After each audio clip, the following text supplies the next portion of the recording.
El nacimiento de Yehoshua ocurrió en esta manera. Estando su madre desposada a Yosef, antes que la conociera, es decir, antes que cohabitara con ella, fue hallada fecundada por Ruach HaKodesh, es decir, el poder del Eterno. Yosef, su esposo, era un tzadik y no quería morar con ella, pero tampoco exponerla a vergüenza ni atarla a la muerte, sino que fue su voluntad cubrirla.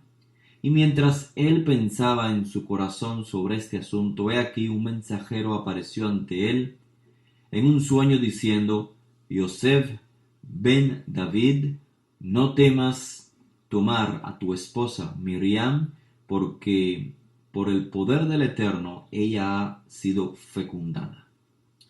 Bien, desde la antigüedad el proceso para contraer matrimonio en el contexto judío ha consistido de dos ceremonias celebradas en aproximadamente un año de diferencia.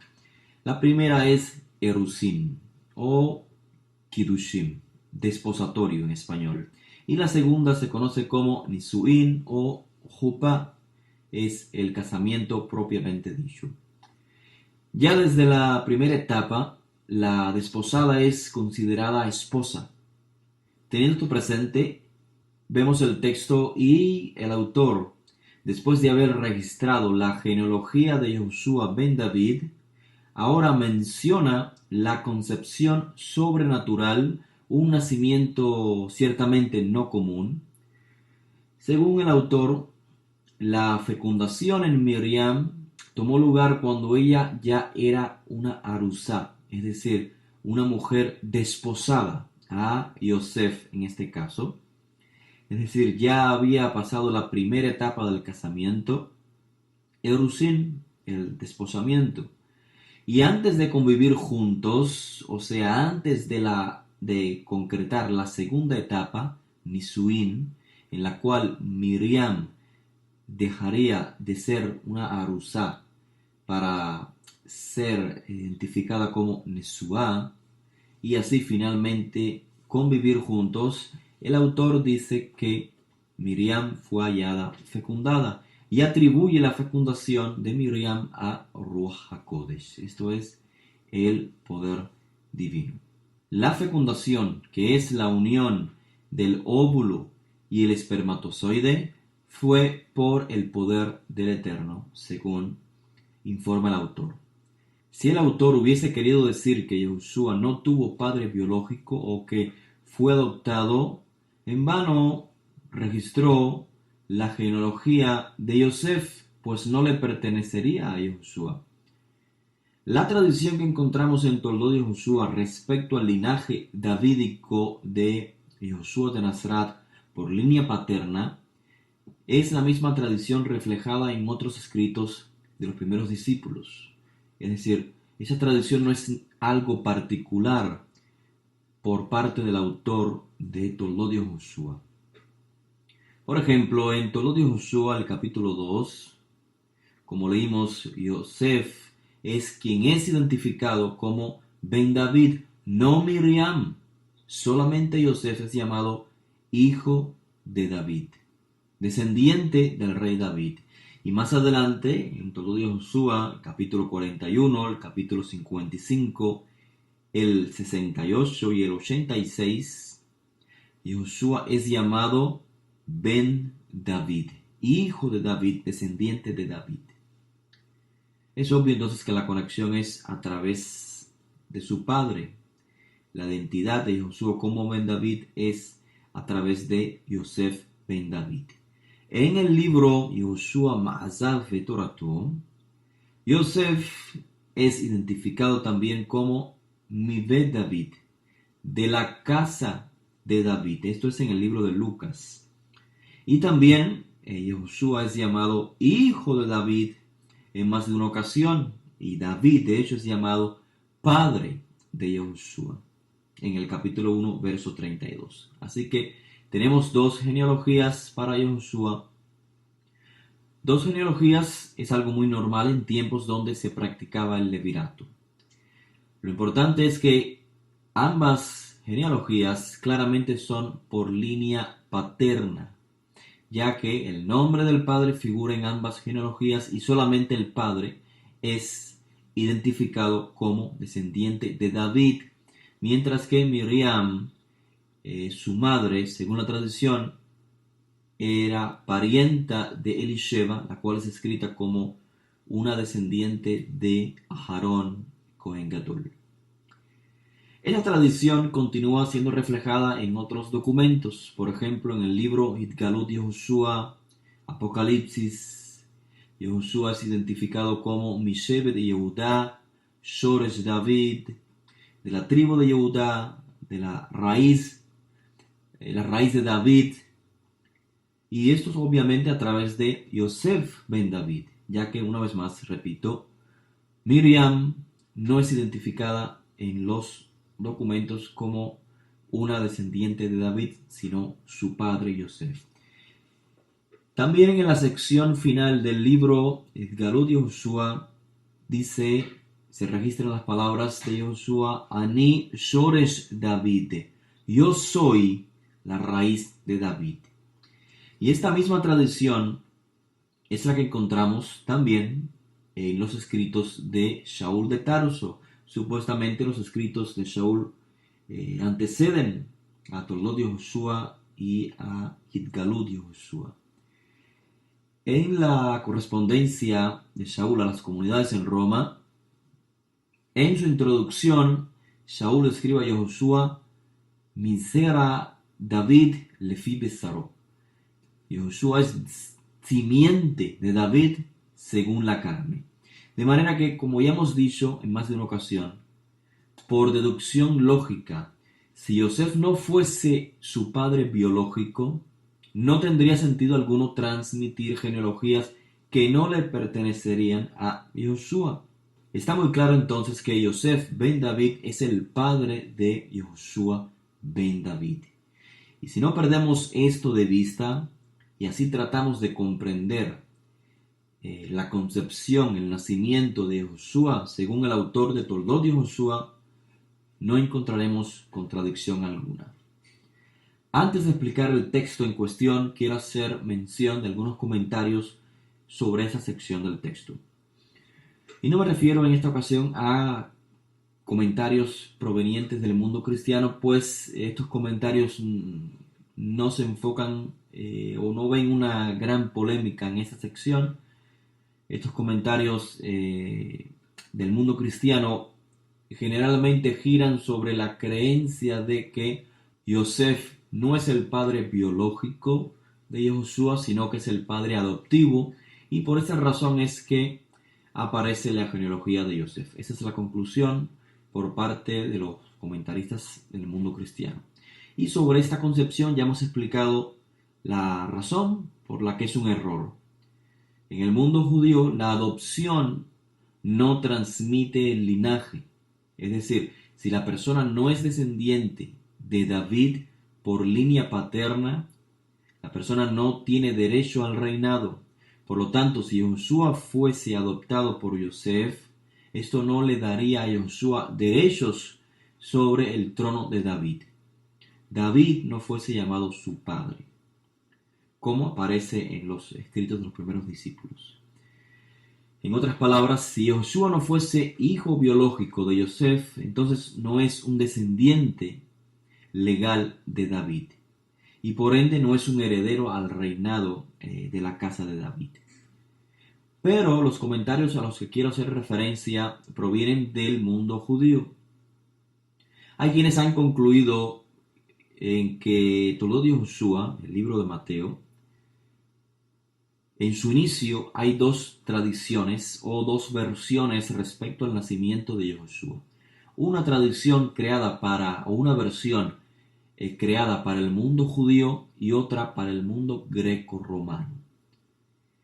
La versión para el mundo judío es la inicial, la que registra los ancestros de Yehoshua por parte de Yosef. ¿Por qué razón? Obviamente el Mashiach, según el Tanaj, debe ser un descendiente de David por línea paterna.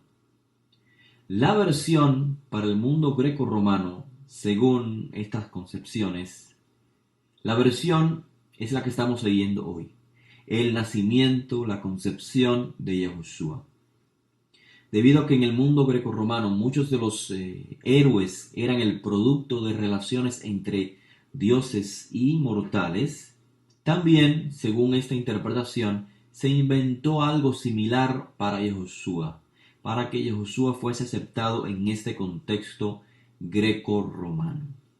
Así pues, en el presente documento, según esta interpretación, el autor lo que hizo es una especie de adaptación de dos versiones, una versión judía y una versión pagana. Y entonces creo, sin quererlo, una contradicción.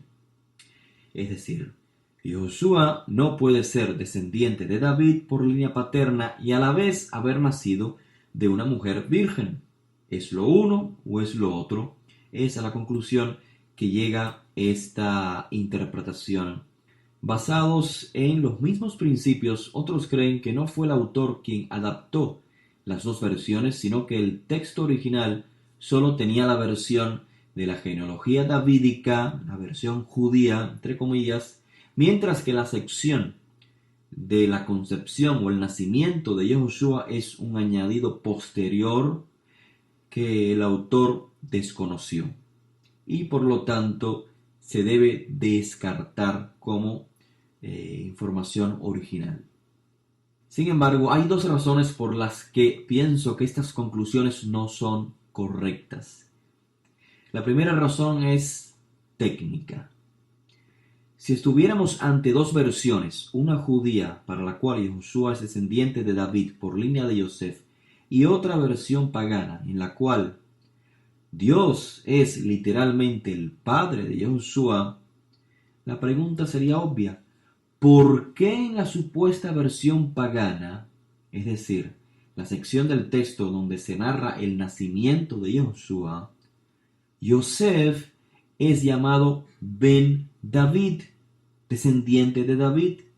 Si el autor de origen pagano, el autor de esta sección, querría desligar a Yahushua de Yosef como su hijo, ¿qué interés tendría el autor pagano en identificar a Yosef como descendiente de David, como Ben David, si es sabido que el Mashiach ha de ser descendiente de David?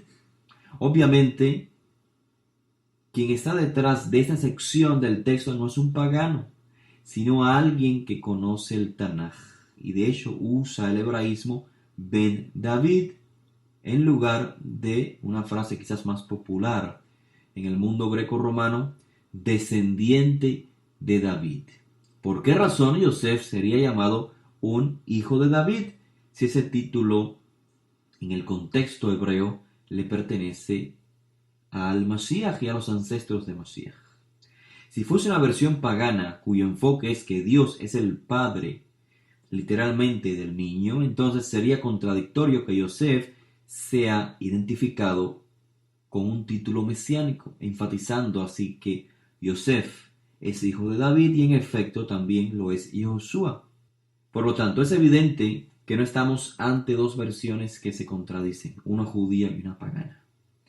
La segunda razón que nos permite comprender que esta conclusión es incorrecta es la lógica. Si son dos versiones y ambas se contradicen, ¿qué sentido tendría que un autor o un copista cree una contradicción precisamente al iniciar el libro? ¿Por qué incluir dos versiones que se contradicen? Mi consejo para los estudiantes que opinan que hay dos versiones, una judía y una pagana, o que hay una corrupción textual, que el texto fue deliberadamente alterado, mi consejo es que pierden el tiempo intentando descifrar qué es lo supuestamente original y lo supuestamente agregado o pagano. Si esa es la concepción sobre el texto, entonces es más saludable cerrar el libro y dedicarle tiempo a algo más productivo. O sea, ¿Cómo puede alguien pretender seleccionar lecturas correctas y seleccionar otra como incorrecta, una como judía, otra como pagana, en un libro de hace 2000 años atrás, cuyos manuscritos más antiguos presentan prácticamente virtualmente el mismo texto? Aunque hay variantes textuales de términos de palabras, no hay variantes temáticas. No es que en un texto aparece el nacimiento y en otro no. Solo porque alguien cree que esa sección es judía y aquella no es judía. Solo porque opina. Son bases sólidas sobre las cuales se puede elaborar o editar un documento. Podrá ser satisfactorio quizás para el que realiza el trabajo, pero no creo que sea un trabajo serio con fundamentos sólidos, verdaderos, textuales o históricos. Entonces, para comprender el texto, primeramente es necesario tener presente la percepción judía sobre personajes destacados en la historia de Israel. Cómo el judío, al menos del primer siglo, percibía a, digamos, los héroes de Israel. El enfoque no ha de ser los héroes del mundo greco-romano, sino los héroes del mundo hebreo, y quizás hallemos un paralelismo. Y si es así, entonces no hay duda, no hay por qué dudar que esa sección es un añadido producto del mundo pagano. El autor atribuye la fecundación de Miriam a Ruach HaKodesh, al poder del Eterno. La pregunta entonces que nos podemos hacer para comenzar nuestro análisis es: ¿la fecundación por el poder del Eterno es algo nuevo en la historia de Israel? Leamos algunos textos del Tanaj. Primeramente el libro de Job, capítulo 33, dice allí: Ruach el Asadeni, el espíritu de él, es decir, del Creador, me hizo. Génesis 21, dice el texto que el Eterno visitó a Sará como había dicho, e hizo el Eterno a Sará como había dicho. Entonces concibió Sará y dio a luz un hijo a Abraham en su vejez. La pregunta es: ¿cuándo Sará concibió?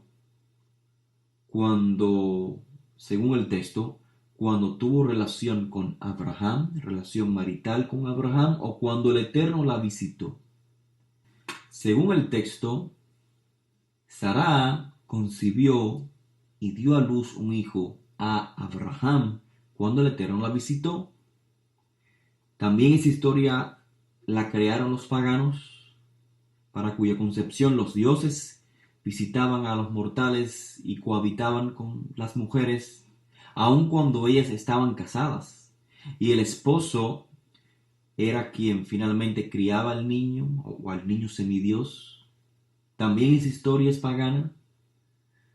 Sin duda, la terminología que se usa en esta sección de Génesis, basada en ella, podríamos encontrar quizás similitudes con la mitología grecorromana.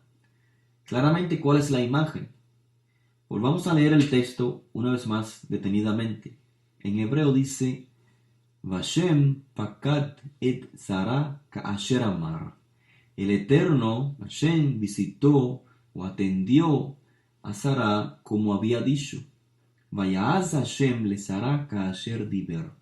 E hizo Hashem a Sarah como había prometido. ¿Qué es lo que le hizo el Eterno a Sarah? No especifica el texto. Se sobreentiende que hizo que concibiera, que diera luz a un hijo. Pero el texto no menciona la participación de Abraham. El texto no dice que Abraham conoció a Sarah y entonces el Eterno hizo con Sarah lo que le había prometido. Esto no dice el texto. La imagen que muestra el texto es que el Eterno visita o atiende a Sarah e hizo a Sara como le había prometido. Y entonces es que Sara concibe y da a luz un hijo a Abraham. La figura de Abraham es pasiva. ¿Cuál es la promesa que Hashem había hecho? Está registrada en Génesis 17. Génesis 17, verso 15. Natati mimena leja ben. Te daré un hijo por medio de ella, es decir, de Sara. Si las narraciones del nacimiento de Isaac y la narración del nacimiento de Josué se las diéramos a leer a alguien por primera vez en su vida, y esta persona no sabe nada de las doctrinas cristianas, y le preguntamos cuál de las dos narraciones se asemeja a la mitología grecorromana, en la que los dioses visitan a los mortales y tienen relaciones maritales, sin duda, esta persona elegiría el nacimiento de Isaac. Veamos ahora el nacimiento de Shmuel. Dice el texto que el Caná, el padre de Shmuel, conoció a Haná, su mujer, es decir, cohabitó con su mujer, y el Eterno se acordó de ella y entonces concibió. Aquí está muy claro. El poder del Eterno fue quien hizo que Haná concibiera a Samuel, pero a través de la cohabitación con su esposo. Está muy claro. El Caná conoció a Haná, su mujer, es decir, cohabitó con ella, y el texto dice, y el Eterno se acordó de ella, y entonces concibió. Sin embargo, si seguimos leyendo, nos informa el texto que Elí bendice a Elcaná, diciéndole que el Eterno te dé hijos de esta mujer en lugar del que ella dedicó al Eterno, es decir, en lugar de Shmuel. Y entonces leemos en la misma terminología usada en el nacimiento de Isaac. Esto está registrado en el primer libro de Shmuel, capítulo 2, verso 21. Pakad Hashem et Haná. Exactamente lo mismo que dice el texto de Génesis en referencia a Sara. Visitó o atendió el Eterno a Haná. Entonces concibió y dio a luz 3 hijos y 2 hijas.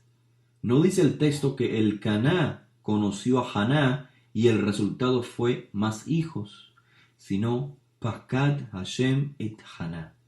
Hashem fue el que visitó o atendió a Haná. Y aquí aprendemos que para la percepción hebrea, desde antaño, Ruach HaKodesh, el poder del Eterno, siempre ha estado relacionado con el nacimiento del ser humano. De manera que la mención de Ruach HaKodesh en el caso del nacimiento de Josué no es nada esencialmente nuevo por parte de los autores. Lo nuevo en este caso es que Yosef y Miriam no habían cohabitado aún. Es decir, Miriam era virgen. Y la conexión a ello es el texto de Yeshayahu Anabí, donde se profetiza sobre una alma en particular que dará luz a un hijo. No vamos a explicar en esta ocasión el significado de alma, ya hemos explicado sobre el término alma y betulá en comentarios previos. Entonces, la manera en que el autor de Toldot Yehoshua elabora su texto es claramente sobre estas imágenes del Tanaj. Pero más que el Tanaj, quiero llamar la atención también a imágenes que se desarrollan en tradiciones judías posteriores a la época del Tanaj. Por ejemplo, en referencia a todas las dificultades que pasaron los hijos de Israel en Egipto, en el libro de Deuteronomio 26, dice el texto, el Eterno vio nuestra aflicción, nuestra angustia y nuestra opresión. Y el Midrash Sifré comentando sobre Devarim, sobre Deuteronomio, Parashat Kitabo, especifica: la frase vio nuestra aflicción se refiere a la sentencia del faraón registrada en Éxodo 1:16. Cuando estén asistiendo a las hebreas a dar a luz y las vean sobre el lecho del parto. Esa es la aflicción por la que pasaban las hebreas al dar a luz, según Midrash Sifre. La expresión vio nuestra angustia, según Sifre, se refiere a Éxodo 1:22. Todo hijo que nazca lo echaréis al Nilo. En otras palabras, la aflicción y la angustia de los hijos de Israel, según este Midrash, se debió más a la sentencia del faraón a la orden de matar a los hijos varones. Ahora, en la Agadá de Pesaj tradicional se explica que la aflicción en Egipto mencionada en Deuteronomio 26 era en realidad la abstinencia de relación conyugal. O sea que los Bené Israel se abstuvieron de relaciones maritales con el propósito de evitar la muerte de los niños que nacerían. Y para reforzar esta opinión se cita como prueba Shemot 2:25. Dice el texto: Elohim miró a los hijos de Israel y conoció Elohim. El único sentido coherente que tiene este texto prueba, es decir, Shemot 2:25, es si comprendemos el término conoció en un contexto, sexual. No por parte de Elohim, por supuesto, sino que Elohim hizo que las mujeres concibieran a pesar de la abstinencia. Existen otras citas en la literatura rabínica en donde se confirma que en algún momento durante el tiempo que los Bené Israel estuvieron en Egipto se abstuvieron de relación conyugal. Por ejemplo, en el Midrash Shemot Rabbah 1:15 y en el Talmud Babli Yomá 74b. Ahora es importante tomar en cuenta que, seguido al decreto del faraón, la sentencia de matar a los niños hebreos, lo cual según el Midrash causó la aflicción, el texto de la Torá hace mención del nacimiento de Moshe. De hecho, según Shemot Rabbah 1:13, Yochebed, la madre de Moshe, tenía 3 meses de embarazo cuando Amram se divorcia de ella. El divorcio fue con el objetivo de no tener más relaciones maritales para evitar la muerte de inocentes. Pero según Shemot Rabbah 1:19, Yochebed tenía 3 meses de embarazo no cuando Amram se divorcia de ella, sino cuando Amram se casa nuevamente con ella, lo cual presenta claramente una contradicción con el dictamen previo, con la tradición previa. Es decir, o se divorció a los 3 meses de embarazo o se volvió a casar con ella a los 3 meses de embarazo. ¿Cuál es la tradición más apropiada? La tradición registrada en Shemot Rabbah 1:13, en la cual Amram se divorcia de Yochebed a los 3 meses de embarazo, no tiene mucha coherencia.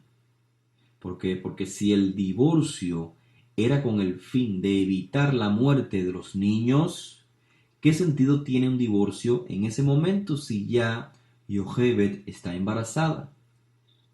¿Qué es lo que evitaría Amram divorciándose de Yochebed si ya está embarazada? Sin embargo, esa dificultad desaparece en la tradición registrada más adelante en Shemot Rabbah 1:19, en la cual Amram se vuelve a casar con Yochebed a los 3 meses de embarazo. Esta tradición parece ser la correcta y de hecho es confirmada en el Talmud Babli en Sotá 12a, donde dice que el divorcio de ambos tomó lugar antes de la concepción, antes que Yochebed quedara embarazada. Pues es lógico, el divorcio tuvo como objetivo salvar la vida de los hijos que fuesen a nacer. Pero en lo que las dos tradiciones de Shemot Rabbah están de acuerdo es en que Yochebed concibió antes de volver a casarse con Abraham. Y si el divorcio fue para evitar el nacimiento de los hijos y la muerte de los mismos, entonces implica que Yochebed quedó embarazada durante el tiempo que Abraham se divorció de ella y se volvió a casar. Es decir, durante el tiempo en que no tuvieron relación conyugal. De esta manera, el mensaje es muy claro. Abraham se casa con su mujer estando ella ya embarazada. Y es una imagen muy similar a la que se presenta en Toldot de Josué. Miriam está desposada a Yosef, pero aún no habían completado la segunda fase del casamiento. Yosef entonces la toma como esposa estando ella embarazada. Ambas tradiciones, tanto esta en Shemot Rabbah y en Sotá, en referencia al nacimiento de Moshe, como la tradición que recibimos del nacimiento de Josué, en ambas tradiciones el rol de los padres es pasivo, aludiendo así que el Eterno es el causante, y es por ello que tanto Yosef como Abraham toman a su esposa ya en estado de embarazo. Así pues, el nacimiento de un niño sin el consentimiento de los padres no es una idea ajena al mundo hebreo. Y hay precedentes en el Tanaj, como ya mencionamos, y también en la tradición de Israel. El Eterno siempre operó de manera sobrenatural en personas especiales, personas destacadas en el pueblo de Israel. Sara y Abraham Avinu tuvieron a Isaac de forma milagrosa. A Sara nos dice el texto de la Torá que le había cesado la costumbre de las mujeres. Era humanamente imposible que quedara embarazada. Quien creó las células para que se formase el embrión fue Hashem, fue el creador. Por lo tanto, el óvulo y el espermatozoide eran de los padres. Filón de Alejandría, un contemporáneo con Josué de Nazaret, en sus escritos se refiere a Isaac como engendrado por Dios. Y de forma similar interpreta varios nacimientos que se encuentran en la Torá, en donde el texto no especifica que los padres tuvieron una relación marital, como sí sucede, por ejemplo, con Adán y Jabá. Dice el texto de Génesis, Adán conoció a Jabá y tuvieron hijos. Lo mismo no ocurre con Abraham y Sara. El texto no dice que Abraham conoció a Sara y el producto fue el nacimiento de Isaac. Tampoco dice que Isaac conoció a Rivka y nació Jacob, o que Moshe conoció a Zipporá y tuvieron hijos.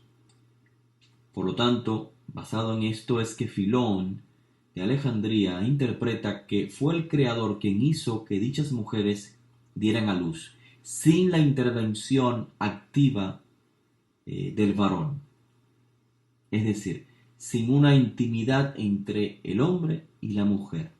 Pero por supuesto, esto no significa que Abraham no fuese el padre biológico de Isaac. Las células eran de Abraham. Y así sucesivamente. De igual manera, Isaac fue el padre de Jacob, a pesar de que el texto no diga que Isaac conoció a Rivka. No cabe duda que los padres eran biológicamente sus padres.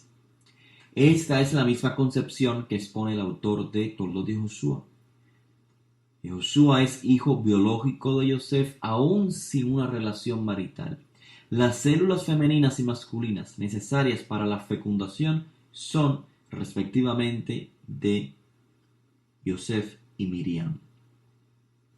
Si el mensaje del autor hubiese sido que Yehoshua no tiene un padre biológico porque el Eterno tiene la capacidad de crear un ser del polvo de la tierra, entonces, ¿por qué el Eterno hizo que Yehoshua naciera en una pareja ya formada?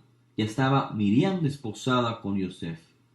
Y no solo una pareja común y corriente, sino una pareja en donde el varón es descendiente de David. Si el Mashiach no tiene padre biológico, ¿no hubiese sido más razonable hacer un nuevo Adán, un nuevo ser humano del polvo de la tierra? O quizás no hubiese sido más lógico que Miriam no tuviese un esposo. La razón es muy obvia. El Mashiach ha de ser un hijo de David por la línea paterna y a la vez hijo de una alma. La conclusión es la siguiente: los nacimientos por voluntad divina, sin el consentimiento del ser humano, no son una idea ajena para los judíos del primer siglo. La fecundación toma lugar con células de ambos padres, aunque estos no estén enterados de lo que está tomando lugar. El óvulo y el espermatozoide son de los padres, pero quien los une para lograr la fecundación no es el humano, sino el creador. Ese es el mensaje. El ser que nace es un ser especial, producto del ingenio del creador. El mensaje que nos envían los autores de los escritos de los primeros discípulos es uno muy simple. El nacimiento de Yehoshua el Mashiach fue por voluntad divina, no por voluntad de hombre. Y a su vez esto no significa que Yehoshua no tenga padres biológicos, que Yosef y Miriam no sean sus padres. Yosef es descendiente de David y de esta manera se aprecia el cumplimiento de las palabras de los profetas. El Mashiach ha de ser un descendiente de David por línea paterna y a la vez hijo de una alma. En términos espirituales podemos decir que Miriam es la representación de la nación de Israel, una nación virgen, una esposa sin tacha, de la cual hicieron mención los profetas.